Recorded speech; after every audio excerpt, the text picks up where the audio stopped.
출애굽 시대와 여호수아 시대와 사사 시대를 비교를 하면 출애굽 시대는 와 여호수아 시대는 하나님이 리더들에게 직접 말씀하셨어요. 모세에게 직접 말하고 여호수아에게도 말하고. 그렇지만 사사 시대는 여호와의 말씀이 희귀하였고 이상이 흔히 보이지 않았다고 되어 있습니다. 쇠퇴할 수밖에 없는 상황입니다. 그리고 모세가 율법과 언약을 직접 기록을 했던 것이 출애굽 시대와 여호수아도 모세 율법을 도리에 새기고 복사를 했어 직접. 사사 시대에는 새로운 기록이 없어요. 이러한 율법을 기록했다는 기록이 없다고. 아예 사사 시대는 율법의 흔적은 있어요. 근데 이것을 활용을 안 했던 겁니다. 그리고 출애굽과 여호수아 시대에는 각각 백성 앞에서 낭독했던, 백성과 온 회중에게 율법을 읽어주고 이거를 리마인드 시켜주는 일들이 벌어졌는데, 이런 공개적인 율법 낭독이 사라져 버립니다. 사사시대에. 그리고 시내산에서 언약을 체결하고 출애굽기에 세겜에서 언약을 갱신하고 여호수아 시대 때는 그렇지만 회개와 언약 제하기는 있으나 일시적으로 했던 그 기록밖에는 없고, 이러한 것을 마음에 담아서 하지 않았던 것이 분명합니다. 그리고 그거를 부모와 제사장이 가르쳤고, 출애굽과 여호수아 시대는 또 장로와 제사장들이 구전을 이렇게 계속적으로 가르쳤던데, 사사기 시대에는 다음 세대가 여호와를 알지 못하다고 돼 있어요. 그 다음 세대가 여호와를 알지 못했다. 출애굽 시대와 여호수아 시대에는 율법서를 언약궤 옆에 두라고 명령을 했어요. 그래서 언약궤와 기념비에 보존했다고 되어 있는데, 성막과 율법은 존재하지만 실제적으로 이거를 보는 사람은 없었습니다. 사사시대 때도 분명히 성막과 율법은 있었어요. 그렇지만 이것을 보는 사람이 없었어요. 모세가 선지자, 중보자 역할을 하고 여호수아도 직접 하나님의 음성을 들었지만, 사사기 시대 때는 드물게 선지자에게 말씀하는 경우가 있지만 그것은 굉장히 드물었다는 거예요. 그래서 사사기 시대는 자기 소견에 옳은 대로 행하였더라라는 말이 나오고, 중앙 영적인 지도자가 부재가 된 이런 시대였습니다. 그리고 상징은 됐으나 우상화가 됐고, 이런 하나의 율법과 이 성막이 우상화된 그런 시대가 사사기 시대였던 겁니다. 자, 그 다음에 그러면 다윗 시대로 넘어가 봅시다. 다윗 시대. 다윗 시대에 가서는 여러분들이 아시다시피 다윗은 상당히 하나님 말씀에 의존하고자 노력했던 사람이에요. 하나님은 다윗에게 직접 말씀하시거나 사무엘하 23장 2절 나단과 갓과 같은 선지자를 통해서 말씀했어요. 그래서 제사장을 통해서 중계, 모세 시대에서와 같이 그것이 왕과 선지자를 통한 영적 계시로 발전을 하는 경우예요. 사무엘하 23장 2절에 보니까 여호와의 영이 나를 통하여 말씀하시어 그의 말씀이 내 혀에 있도다 그랬어요. 여호와의 말씀이 다윗의 선교자된 선지자 갓에게 임하여 이르시되, 그러니까 말씀이 이 다윗에게 이루고 다윗은 항상 말씀 가운데 살았다는 사실을 알 수가 있습니다. 다윗은 모세 율법을 국가 통치와 예배의 기준으로 삼았어요. 이 언약궤를 옮길 때에도 율법의 절차를 따르고 율법의 권위를 인정했습니다. 여러분들이 혹시 성경을 잘 아는 사람은 우사가 언약궤를 옮기면서 생기는 일을 기억을 할 겁니다. 우사가 이 언약궤를 옮기다가 어떻게 됐어요? 즉사를 했죠. 상당히 처음에 읽는 사람은 의아하게 생각할 수도 있어요. 왜 이런 거 가지고 이렇게 사람을 즉사시키나 했는데, 이것은 분명히 하나님의 이 명령을 어기는 일이었습니다. 그래서 다윗은 오직 여호와의 율법을 즐거워하여 주야로 묵상하는도다라고 얘기했어요. 그리고 회중 앞에서도 이렇게 공적으로 이제 낭독을 했고, 내가 주의 의를 큰 회중 가운데서 전파하였다고 고백하고 감사와 찬송으로 이렇게 예식의 형태로 이제 발전이 되었고, 여기 그림에서 보는 바와 같이 사무엘하 6장 5절에 보니까 이렇게 다윗과 이스라엘 온 족속이 잣나무로 만든 여러 가지 악기와 수금, 성경에 처음으로 이런 악기들이 등장을 합니다. 비파, 소고, 양금, 재금, 이게 각각이 어떻게 다른지는 뭐 잘 모르겠지만은 이 캄보디아 말로 어떻게 번역하실지 모르겠어요.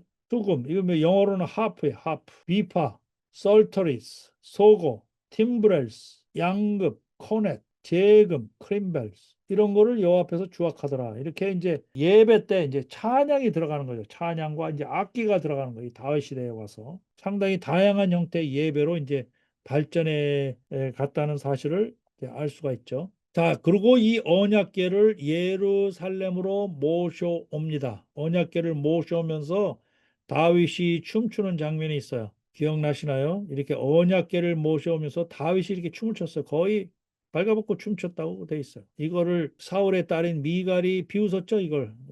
이 다윗을 비웃었어요, 미갈이. 이 언약궤를 어디에서 뺏겨가지고 있다가, 이 어디에서 뺏겨가지고 있다가 이거를 모셔왔습니까? 언약궤를 분명히 뺏겼죠? 언제 때 뺏겼습니까, 이 언약궤를? 바벨론. 바벨론이요? 이 바벨론 한참 전인데 이거. 이 언약궤를 엘리 아들 훔니 비나스. 그렇죠. 엘리의 아들 둘이 정말 아주 몹쓸 놈들이고 못쓸 놈들이었죠. 아주 그냥 부정부패의 온상이라고 얘기를 해야 되나? 이 권력형 부정부패의 온상이라고 그랬어요. 이 엘리의 두 아들이. 그런 짓을 저지르다가 결국 이 언약궤도 블레셋한테 뺏긴 거 아닙니까? 그거를 성경에서 연도를 재보면 한 99년이에요. 99년. 거의 100년이에요. 100년. 100년 동안 뺏겨져 있어요. 옛날에 공부하면서 그 횟수를 이렇게 계산을 해본 적이 있는데 한 99년이었어. 99년. 이 언약궤를 뺏겼던 게 99년이었어. 그거를 다시 찾아서 이렇게 가져오는데 이 다윗이 얼마나 기뻤겠어요. 하나님의 말씀을 이렇게 사모했던 다윗이 이걸 다시 99년 만에 찾아오는데 얼마나 기뻤으면 거의 빨개 벗고 춤을 췄겠냐고요. 이거 저 유튜브에 가서 보면요. 리차드 기어가 이거를 연기하는 게 있어요. 리차드 기어가. 저는 그 장면을 보면서 많이 울었어요. 다윗의 심정이 읽혀지더라고. 얼마나 기뻤으면 거의 빨가벗고 춤을 췄을까. 그런데 사울의 딸 미갈이 비웃었잖아. 그 미갈을 하나님이 손을 보셨죠. 미갈을. 하나님 손을 봤죠. 이게 너 정말 이 싸가지 없는구나. 싸가지가 없구나. 너 진짜 뭘 모르는 애구나. 하나님 보시기에도 그랬죠. 자, 그래서 그 언약궤를 예루살렘에 모셔온 겁니다. 그리고 이 다윗은 서기관과 기록자 악사를 세워서 말씀을 기록했어요. 이게 이런 분들이 처음 나와요. 서기관, 기록자, 악사. 자, 문서적으로, 음악적으로 이러한 말씀들이 보존될 수 있도록 도와주는 사람들이에요. 서기관. 서기관이라는 사람이 처음으로 영어로는 스크리브야, 스크리브. 이 사람들은요, 성경의 말씀을 대필하는 사람들입니다. 성경의 말씀을 대필하는 사람들이에요. 옛날에는 성경의 말씀의 대필이 굉장히 유행했어요. 여러분들 신약 성경의 많은 부분을 이런 서기관들, 대필자들이 대필했다는 사실을 압니까? 거의 정설이에요. 학자들 간에. 베드로 전설을 베드로가 직접 쓴 것이 아니고 서기관이 썼다. 물론 베드로의 지휘 감독 하에 썼다는 거죠. 뭐 자기 베드로도 모르게 그냥 제멋대로 썼다는 건 아니고 베드로도 모르게 제멋대로 썼으면 그럼 베드로 전서가 아닌 거죠. 그다음에 레코더 이런 것들을 기록하는 사람. 그다음에 악사 이런 사람들이 등장을 한 거예요. 다윗 시대에 이게 전성기였습니다. 이게. 그리고 시편을 통해서 이 시편이 얼마나 많습니까? 이 시편을 통해서 이런 그 하나님의 노래가 하나님의 말씀이 영감된 계시로 인정이 되었어요.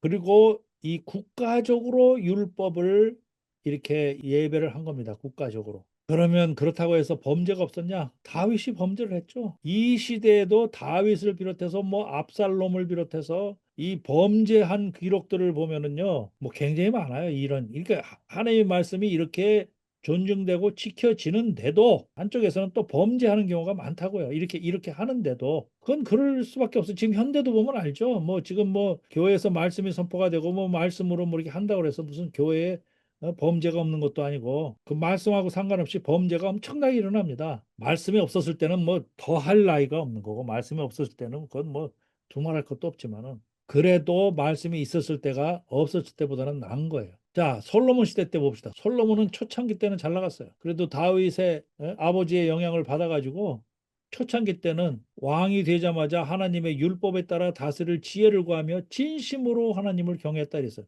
진심으로 하나님을 경외했어.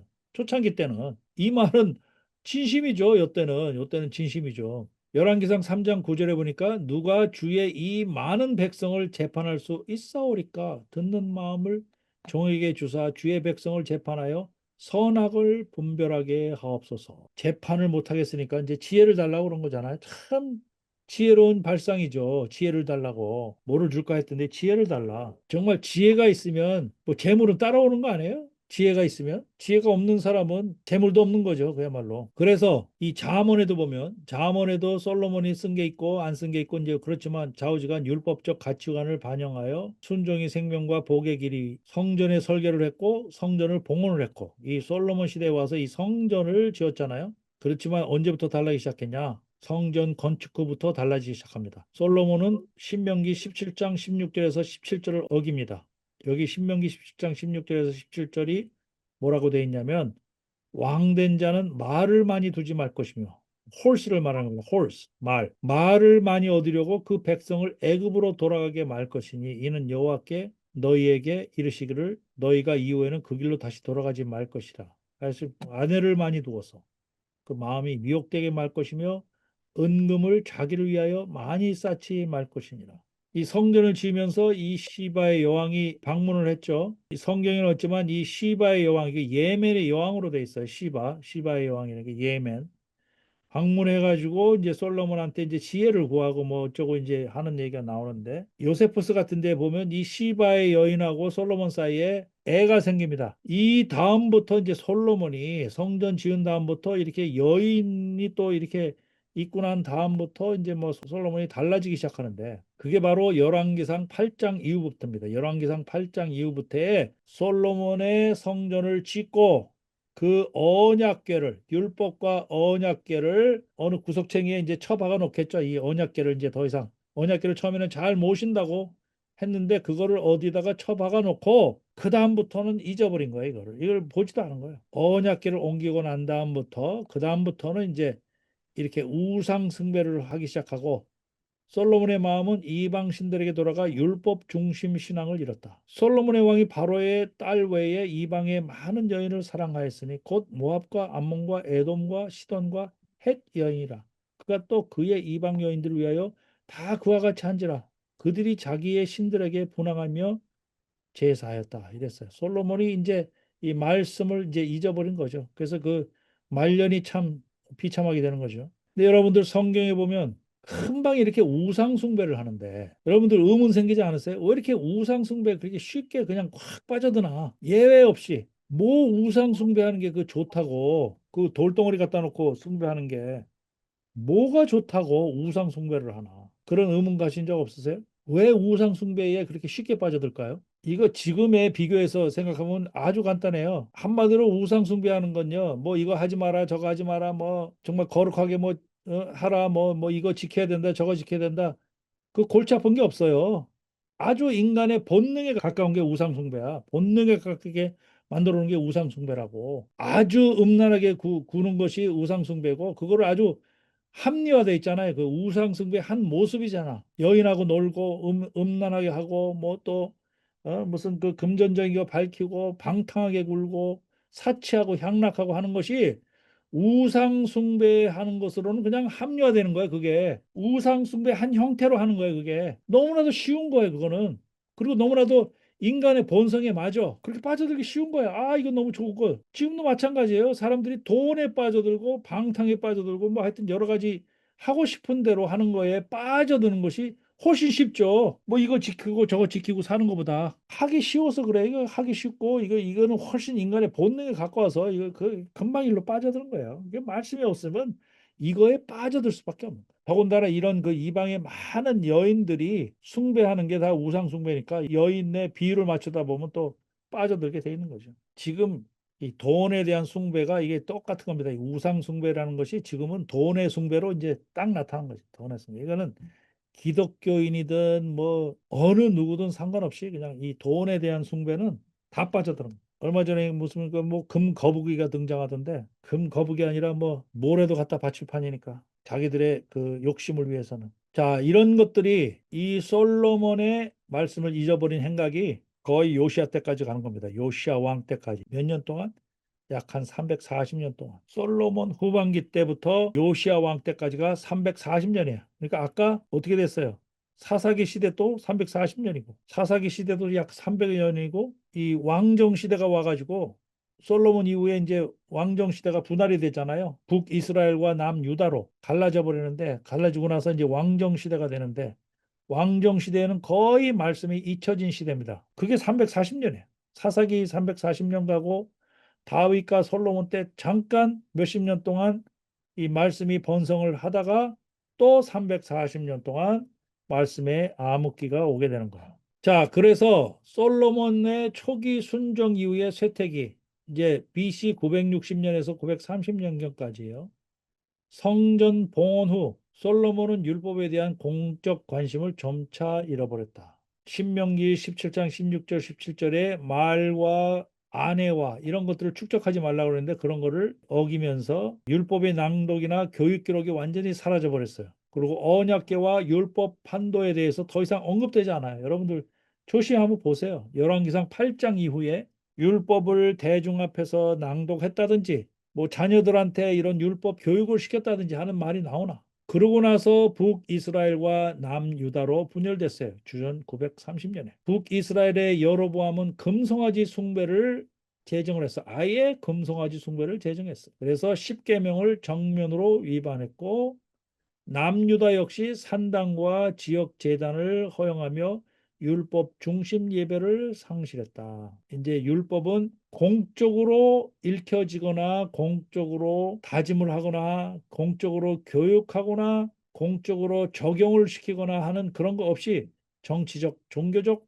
혼란기로 들어간 거예요. 그러니까 이스라엘 시대와 유다 시대를 보면은 전부 악한 왕들이 몇몇 남유다의 몇몇 왕을 빼고 나머지는 전부 악한 왕들이 득세를 하기 시작한 거야. 왜? 말씀이 없기 때문에 악할 수밖에 없는 거야. 우상 숭배의 확산기가 주전 9세기, 8세기. 아합, 아하시아, 므낫세 등 이런 악한 왕들이 역시 우상 숭배를 하고 혼합 종교를 제도화했다. 이게 혼합 종교가 생겨난 거야. 이 여호와 하나님을 믿는 그 거기에다가 플러스 다른 종교를 혼합시킨 거예요. 그거를 제도화했다. 지금으로 따지면 뭐 이런 기독교를 갖다가 무슨 이슬람교하고 다른 거하고 막 이렇게 혼합시켜 불교하고 막 혼합시켰다고 상상해 보세요. 이게 무슨 종교가 되는지. 실제로 그렇게 혼합된 종교가 있더라고. 여기서 저기서 좋은 점들을 따다가 그런 그 혼합 종교가 있더라고. 지금도 엘리야, 엘리사, 아모스, 호세아, 미가, 이사야 같은 선지자들이 이제 나서서 이런 그 선지자들이 율법의 산 증인으로 하나님의 말씀을 대언을 했는데 한번 생각을 해보세요. 이런 대언자들이, 이런 선지자들이 하나님의 말씀을 전하는 게 얼마나 많은 백성들한테 전파가 될 수 있는지를 한번 생각을 해보세요. 이때 뭐 활자가 있었던 것도 아니고 무슨 글로 이거를 뭐 인쇄가 돼가지고 뭐 책으로 전파되는 것도 아니고 무슨 브로셔가 있어가지고 나눠주는 것도 아니고 말로 얘기하는 건데 말로 왕이나 얘기하면은 그 몇몇 사람 듣다가 많은 거잖아요. 몇몇 사람 듣고 뭐 서기관이나 이런 사람도 있기 때문에 뭐 이걸 적었겠죠. 그러다가 많은 건데 얼마나 많은 사람들한테 이것이 전파되었겠냐고요. 더 이상 기록된 문서로 읽히거나 가르치지 않았고 예언자들의 구두 선포로만 전승이 된 거예요. 그나마 이거라도 햇빛의 한 줄기처럼 있었으니 망정이지만 그래도 일반 대중들한테는 완전히 이제 말씀은 잊혀진 상태가 되어 있는 거죠. 그러다가 히스기야 왕이 잠시 반짝했어요. 히스기야 왕은 좋은 왕이죠. 그래서 이 히스기야가 산당을 제거하고 유월절을 회복하면서 율법 정신을 되살렸어요. 히스기야가. 그러나 그의 행정은 행정적 종교적 갱신일 뿐 율법서를 낭독하거나 재기록한 기록은 없어요. 그러니까 율법서를 다시 이렇게 자꾸 기록해서 나눠줘야 되는데 그렇잖아요. 율법서를 자꾸 낭독하면은 필요성이 많은 사람이 좀 더 이 율법서를 가져야 되기 때문에 이걸 좀 자꾸 이렇게 기록해서 나눠줘야 되겠다라고 생각할 텐데 그런 일 자체가 없기 때문에 재기록했다는 기록은 없어요. 그러니까 히스기야 혼자서 이렇게 한 거죠. 그런데 그의 아들 므낫세가 아주 악한 아들이 나왔죠. 이 히스기야는 좋은 아버지라도 이 므낫세가 아주 악한 아들이 이제 우상 숭배를 아예 제도화시켰어. 그 뭐냐? 지금 한국으로 따지면 예를 들어서 불교나 이슬람교를 갖다 국교로 만들었다. 뭐 이런 식의 것이 되는 거예요. 여러분들이 아시다시피 히스기야는 선지자 이사야를 통해서 이때가 이사야가 활동할 때입니다. 히스기야 때가 병을 낫게 해서 15년을 더 살았다는 거는 성경에 나와 있고 그리고 이제 그 다음에 므낫세와 암몬 시대는 율법이 완전히 이제 잊혀진 시대입니다. 그러다가 100년쯤 더 지나서 요시아 시대에 와서 이 율법이 재발견이 된 거예요. 성전을 보수 공사하던 중에 대제사장 hil기야가 율법책을 발견했다는 거야. 율법책이 있다는 사실도 까마득하게 모르고 있었는데 성전을 보수하던 중에 율법책을 발견하고선 깜짝 놀랐어. 요시아가 깜짝 놀라. 아니 율법책이 있었단 말이야. 그러니까 솔로몬 이후에 성전 짓고 나서 그거를 거기다 집어넣어놨는데 한 번도 누가 그걸 꺼내 본 적이 없는 거야. 아까 뭐라 그랬어요? 340년 동안 세상 사는 일에 바빠가지고 한 번도 이걸 꺼내 본 적이 없죠. 요시아는 그래도 착한 왕이기 때문에 깜짝 놀라서 옷을 찢으면서 통곡을 했어요. 왜 이것이 있다는 사실을 이제서 알았다는 말이냐? 이거는 정말 통탄한 일이다. 왜 이렇게 우리 선대 왕들도 다 모르고 이게 지냈다는 사실이냐? 그나마 요시아가 전 국민적인 언약 갱신을 합니다. 열왕기하 23장을 보세요. 공적으로 율법을 낭독하는 일이 벌어지고 우상 제거하는 개혁을 시행했어. 요시아 때 와서. 참 늦었죠. 굉장히 늦은 얘기. 그래서 이 요시아 왕이 한 역할은 굉장히 중요한데 여러 가지 요시아 왕이 한 역할이 중요해요. 이게 보세요. 옷을 찢어가면서 율법책을 발견하고 깜짝 놀라는 그런 표정을 누가 이렇게 했죠. 이 제사장 hil기야하고 이렇게 의논하는 장면입니다. 이런 율법책을 새로 이걸 아마 신명기였을 것이다라고 이제 학자들은 보는 거예요. 새로 발견된 게. 그래서 학자들 중에 모세오경을 바빌론 유수 때 썼다고 얘기하는 사람은 벌써 여기에서 이 성경에서 틀리는 거예요. 바빌론 유수는 이 이후에 생겨나는 건데 여기 이미 이렇게 쓰여진 게 있는데 쓰여진 게 있는 게 발견이 됐다고 그러는데 어떤 학자는 심지어 바벨론 유수 때 이 모세오경이 이 집대성됐다고 얘기하는 사람도 있어요. 참 그 성경 자체를 안 믿는 학자들도 많다는 사실을 알아야 돼요. 그래서 이 율법책을 발견하고 깜짝 놀라서 회개를 하는 거죠. 그래서 왕은 모든 지도자와 백성을 모아 율법을 공개적으로 낭독하고 전 민족이 언약을 새롭게 맺도록 했다. 요시아의 이 노력이 있어서 그 다음에 에즈라 느헤미야의 개혁이 가능했던 겁니다. 이것이 밑받침이 되지를 않았으면 아마 에즈라 느헤미야 시대도 하기가 굉장히 어려웠을 거예요. 왜? 페르시아 왕 자체가 그런 결단을 내리기 어려웠을 거예요. 자, 그래서 우상 숭배를 철폐했어요. 이게 산당, 제단, 아세라 목상. 이렇게 이게 이제 아세라 목상인데 이제 이게 이 아세라 목상 같은 거, 이 몰락 제단 같은 거 이런 것들을 다 제거하고 유다와 사마리아 전역의 이방 제단을 파괴했다. 우상 제사장들을 해임하고 흰놈 골짜기, 이 흰놈 골짜기가 이런 그 우상 숭배 제사로 특히 이런 그 이 몰렉 제사로 유명했던 곳이야. 흰놈 골짜기에서 전부 인신 그 제사를 시켰는데 이거를 이제 금지시키고 이를 통해 제사 제도를 율법 중심으로 정결하게 했다. 그래서 이 요시아의 역할이 굉장히 중요합니다. 예루살렘 중심으로 다시 성전에 모여서 예배를 할 수 있게끔 굉장히 많은 일을 한 거야. 예루살렘 성전 중심의 예배 체계를 다시 확립했고 6월절의 절기를 부활을 시켰고 사사시대 이후 처음으로 완전한 형태로 시행된 예배였다. 6월절에 이거를 부활시키고 후대 율법 회복 운동의 기초를 마련했다. 요시아의 개혁은 모세와 여호수아 이후 최초의 체계적 율법 회복 운동이었다. 그의 죽음과 바벨론 포로로 인해 개혁은 중단되었으나 이는 훗날 에스라와 느헤미야의 율법 중심 개혁에 기반해. 이게 굉장히 중요한 말입니다. 이 요시아 왕의 역할이 있었기 때문에 훗날 에스라와 느헤미야의 율법 중심 개혁에 기반이 되었다는 거죠. 제가 다음 강의 때 이제 에스라와 느헤미야의 개혁 내용에 대해서 이제 상세히 설명을 할 건데 에스라가 말씀 개혁을 중심으로 했다면 말씀 개혁을 했다면 느헤미야는 말씀 개혁 플러스 느헤미야는 뭐 성벽 건축한 걸로만 알고 있는 분도 있을 거예요. 성벽을 건축하고 이제 도시를 재건하고 하는 일도 했지만 그거 말고도 사회적인 개혁을 많이 했어요. 느헤미야는 사회적인 개혁을 많이 했다고. 말씀만 개혁해 가지고는 안 된다라는 것을 깨닫고 사회 개혁이 필요하다. 여러분들은 어떤 생각을 가지십니까? 말씀 개혁만 가지고 다 된다고 생각하세요? 아니면 사회 개혁과 함께 가야 된다고 생각을 하세요? 느헤미야는 사회 개혁과 함께 가야 된다. 사람들의 직접 하루하루 삶에 있어서 이 생활 방식을 바꿔야 된다라고 생각을 해서 사회 개혁을 한 겁니다. 아무리 말씀 따라 말씀을 중시하고 주여 주여 한다고 해도 세금을 포탈하거나 세금을 안 내거나 엄청나게 고리대금을 받는 고리대금업자가 된다든가, 그리고 다른 사람의 임금을 착취하는 그런 고용주가 된다거나, 이런 사람의 모습을 보여가지고 말씀을 개혁을 했다고 볼 수가 있겠습니까? 그런 것이 바뀌어야지. 느헤미야는 그런 생각을 한 겁니다. 느헤미야는. 그래서 에즈라하고 더불어서 느헤미야는 정말 느헤미야의 역할이 중요한 것이 사회 개혁을 했다는 거예요. 큰 성공을 거두지 못해도 하나의 불씨를 세웠다는 점에서 굉장히 중요한데, 바로 이 요시야 왕의 회개에서부터 율법책을 찾아도 뭐 그런가 보다 하고 그거를 등한시했으면 아무 일도 안 일어났을 거예요. 율법책을 찾아가지고 정말 그것을 통탄히 하고 회개하고 그거를 가지고 완전히 개혁을 시키는 그런 일이 일어났기 때문에 이것이 발판이 돼서 그 다음에 에즈라, 느헤미야 시대로 옮겨가게 된 것입니다. 그래서 이게 중요한 거죠. 그래서 열왕기하 23장 25절에 보니까 바로 이거예요. 요시야를 설명할 수 있는 거는 요시야와 같이 마음을 다하며 성품을 다하며 힘을 다하여 여호와를 향하여 모세의 모든 율법을 온전히 준행한 임금은 요시야 전에도 없었고 후에도 그와 같은 자가 없었더라. 마치 성경에서 다윗과 비슷하게 요시야를 묘사를 했어요. 요시야가 마지막으로 죽는 장면입니다. 이렇게 해놓고 죽을 때는